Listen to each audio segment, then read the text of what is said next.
Yeroo ammaa kana sababa jijjiirama jireenyaarraan kan ka'e dhukkuboonni adda addaa addunyaatti faffaca'aa jiru.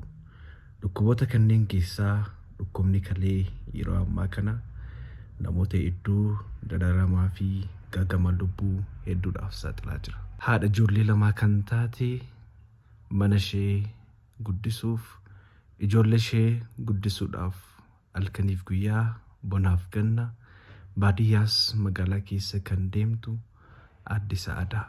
Aadde Sa'aadaan godina Arsii magaalaa Xiiccootti kan dhalatan yoo ta'u, daa'imman ishee lamaan guddisuudhaaf baadiyyaaf magaalaa keessa olii gad deemuudhaan hojiiwwan garaa garaa hojjechaa turan. Akka tasaa sababa hin beekamneen dhukkubbiin kaleetti dhaga'amu jalqabuudhaan mana yaalaa deeman. Yeroo mana yaalaa deemanis dhibeen isaanii kaleen isaanii akka miidhame akkasumas kaleen isaanii hojiin ala akka ta'e itti himan. Yeroo dheeraadhaaf waggoota dheeraadhaaf hospitaalota gurguddaatti qabeenya qaban hundumaa gurguranii qabeenya abbaa manaa waliin horatan kan daa'ima isaanii ijoollee isaaniitiif ka'an hunda gurguruun kalee isaanii miiccisiisaa yookiin immoo kalee isaanii eegsisaa turan. Egaa dhibeen kun dhibee salphaa miti. Yeroodhaa yerootti torbanitti yeroo 2 hanga 3 qarshii gurguddaa baasuudhaan damoosni isaan argatan illee kan torban tokko yookiin torban 2 kalee isaanii miiccisiisuuf hin geenye kan hundumaa daa'imman isaanii irraa kutuudhaan nyaata isaanii irraa kutuudhaan mana qaban gurguranii qabeenya qaban baay'ee gurguranii yaalamaa jiru. Haadha ijoollee lamaati. Haati utubaa biyyaati. Haati haadha. Daa'imman kun haadha malee guddachuu hin barbaadan.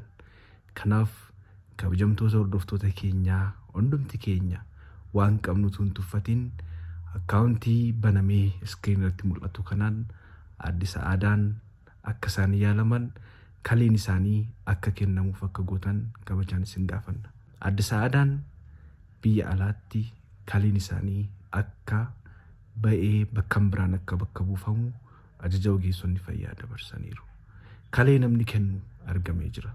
Isin immoo gatii isaa ittiin deemanii yaalaman biyya alaa biyya ambaa deemaniitti yaalaman akkasumas tiraanspoortii ta'u qarshii guddaa qarshii miliyoonaan lakkaa'amu waan gaafatamaniif kanaaf waan dandeessan utuu hin tuffatin Rabbis Waaqayyos nama gargaaru waan jaallatuuf akkaawuntii armaan gadii argitan irratti Aadde Sa'aadaa haa gargaaru.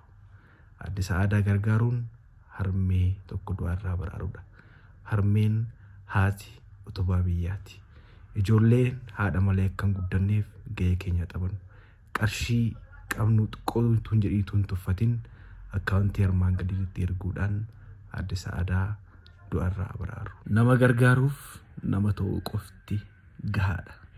Kun namummaadha.